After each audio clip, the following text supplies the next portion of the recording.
Even आज हम सीखेंगे ER4 सॉफ्टवेयर में वाउचर सेटलमेंट की प्रोसीजर क्या होता है, वाउचर सेटलमेंट होता क्या है और इसका किस तरह से यूज होता है। तो सबसे पहले वाउचर सेटलमेंट से पहले मैं आपको दिखाना चाहूँगा यहाँ पर एक सप्लायर का लेजर, जिससे कि आपको वाउचर सेटलमेंट प्रॉपर्ली समझ में आए। जैसे कि मेरे एक सप्लायर थे, सप्लायर का नाम था राजकुमार कार्वे। ये मैंने सप्लायर का लेजर सेलेक्ट किया। अब आप यहाँ देख सकते हैं इस सप्लायर का जो लेजर है, इन्होंने यहाँ पर 3 परचेज करी थी। इन्होंने यहाँ पर 3 परचेज करी हैं। उन 3 परचेज के अंदर इन्होंने जो पेमेंट किया है ओन अकाउंट पेमेंट किया है, ना कि बिल वाइज पेमेंट किया है। आप देख सकते हैं ये जो परचेज का पेमेंट हुआ है ओन अकाउंट पेमेंट हुआ है। इन्होंने किसी भी परचेज बिल का किसी भी परचेज बिल के थ्रू पेमेंट नहीं किया है, मतलब अगेंस्ट रेफरेंस के थ्रू नहीं किया है। अगर आप देखेंगे कि अभी यहाँ पर इस सप्लाई का जो क्लोजिंग बैलेंस है वो जीरो आ रहा है, लेकिन अगर हम यहाँ पर इसको अगेंस्ट रेफरेंस में जाके सर्च करेंगे तो सारे के सारे बिल ड्यू में आएंगे। क्यों बिल ड्यू में आएंगे? क्योंकि ये जो जो सेटलमेंट हुआ है ये अगेंस्ट बिल के अगेंस्ट में रेफरेंस नहीं हुआ है, ये टोटल ओन अकाउंट पर उन्होंने प्रोसीजर किया है। अगर बिल वाइज पेमेंट करते कि हर बिल को सिलेक्ट करते अगेंस्ट रेफरेंस से पेमेंट करते तो यहाँ पर अगेंस्ट रेफरेंस में कोई भी बिल ड्यू में नहीं दिखता, लेकिन अभी बिल ड्यू में दिख रहा है क्योंकि उन्होंने बिल वाइज पेमेंट नहीं करते हुए ओन अकाउंट पेमेंट किया है क्लोजिंग बैलेंस के ऊपर।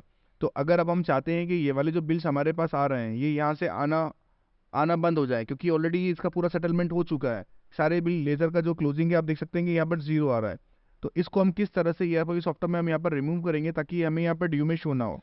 तो इसके लिए हमें जाना पड़ेगा ER4 सॉफ्टवेयर के अंदर, इसका नाम है वाउचर सेटलमेंट। आप इस पर क्लिक करेंगे वाउचर सेटलमेंट पे। जैसे ही आप वाउचर सेटलमेंट पे क्लिक करेंगे तो आपको इस तरह की स्क्रीन डिस्प्ले होगी। मैं आपको यहीं करके दिखा देता हूँ। आप वाउचर सेटलमेंट पे क्लिक करेंगे, जैसे ही आप वाउचर सेटलमेंट पे क्लिक करेंगे आपको इस तरह का इंटरफेस यहाँ पर डिस्प्ले होगा।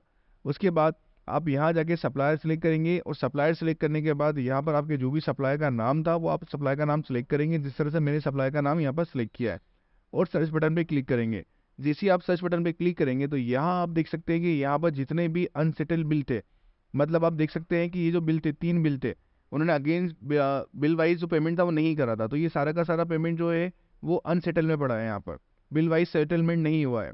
तो अगर हम चाहते हैं कि इसको हम बिल वाइज सेटलमेंट करना चाहते हैं ताकि जो बिल है हमारे ड्यू में ना देखे, जैसे कि आप देख सकते हैं कि हमारा जो पहला बिल है ये था हमारा 54,000 रुपये का, 54,000 रुपीज़ का बिल था, लेकिन इसका बिल वाइज पेमेंट नहीं हुआ है, लेकिन हम इसका ऑन अकाउंट पेमेंट कर चुके हैं। तो ऑन अकाउंट हमने कितनी बार पेमेंट किया है अभी तक? जो सेटलमेंट नहीं हुआ है बिल वाइज हमारा 59,500 का पेमेंट था। अगर हम चाहते हैं सपोज कि ये जो हमारा अमाउंट है ये हम 27,000 रुपये जो हमारा अनसेटल में पड़ा हुआ है ये हमारा, हम चाहते हैं कि ये हमारे इस वाले में सेटल हो जाए, तो मतलब 54,000 में से 27,500 माइनस हो जाए और बाकी का फिर बाद में सेटलमेंट कर देंगे सपोज। तो अगर हम ऐसा करना चाहते हैं तो बिल्कुल हम ऐसा भी कर सकते हैं।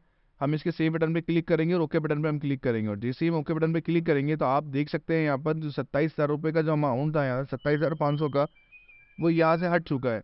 वो यहाँ से हट चुका है। यहाँ से हटने के बाद आप देख सकते हैं यहाँ पर राइट साइड में यहाँ पर 27,500 रुपये जो है वो सेटलमेंट में आ चुका है। सेटलमेंट में आ चुका है। अगर हम चाहें कि दोबारा सेटलमेंट करना चाहें तो मैनुअली हम सेटलमेंट कर सकते हैं। उसके लिए हमें जो भी अमाउंट सेटल करना है उस पर हम क्लिक करेंगे, जिसमें हमें सेटल करना है उस पर हम क्लिक करेंगे, तो हमारा बिल जो है वो बिल वाइज सेटलमेंट हो जाएगा। अगर हम चाहते हैं कि हमें एक एक करके सेटलमेंट नहीं करना है, हमें सारा लमसम सेटलमेंट करना है, तो आप बिल्कुल यहाँ पर सारा लमसम सेटलमेंट भी कर सकते हैं। उसके लिए आपको क्या करना पड़ेगा, यहाँ पर आपको ऑलरेडी एक ऑप्शन मिलता है सिलेक्ट अनसेटल्ड ट्रांजेक्शन। जितने भी अनसेटल्ड ट्रांजेक्शन है आप पूरे के पूरे, मैं इसको अनटिक कर देता हूँ। पहले इस सारे के सारे आप सेलेक्ट करेंगे जितने अनबिल ट्रांजेक्शन है आपके, एक तरीके से जो सेटलमेंट नहीं किए हैं आपने उनको आप सेलेक्ट करेंगे। उसके बाद आप जाएंगे बल्क वाउचर सेटलमेंट, मतलब इन सभी को आपको सेटल करना है ऑटोमेटिकली। आप इस पर क्लिक करेंगे तो सारे के सारे सिलेक्ट होकर यहाँ पर आ गए हैं। उसके बाद आप सेव बटन पर क्लिक करेंगे और ओके बटन पर क्लिक करेंगे। जैसे आप ओके बटन पर क्लिक करेंगे तो सारे के सारे जो पेमेंट्स है आपके वो अब बिल वाइज ऑटोमेटिकली आपके सेटल हो गए हैं। अगर अब आप दोबारा जाके अपने लेजर को अगर आप अकाउंट्स में जाके चेक करेंगे तो आपको वहाँ पर जो बिल वाइज ड्यू है वो शो नहीं होगा, क्योंकि अब अपना बिल वाइज ड्यू जो है वो भी हम सेटलमेंट कर चुके हैं। एक बार मैं आपको दिखा देता हूँ। यहाँ पर मैंने यहाँ पर दोबारा अपने सप्लाई का नाम सेलेक्ट किया, राजकुमार कारले। आप देखेंगे उनका क्लोजिंग बैलेंस पहले भी जीरो था, लेकिन उनके ड्यू यहाँ पर ऊपर शो हो रहे थे। तो अब यहाँ पर मैंने अगेंस्ट रेफरेंस में जाकर सर्च किया तो आप देख सकते हैं मुझे यहाँ पर कोई भी बिल ड्यू में शो नहीं हो रहा है। तो इसका मतलब ये है कि जो मैंने स्टार्टिंग में ओन अकाउंट लेजर यूज़ करी थी, फिर मैंने बात को वाउचर सेटलमेंट के थ्रू उन सभी के बिल जो भी ऑन अकाउंट में जो भी बैलेंस मैंने की करके पेमेंट करा था उन सबको मैंने बिल वाइज सेटल कर दिया है वहाँ पर। Thank you.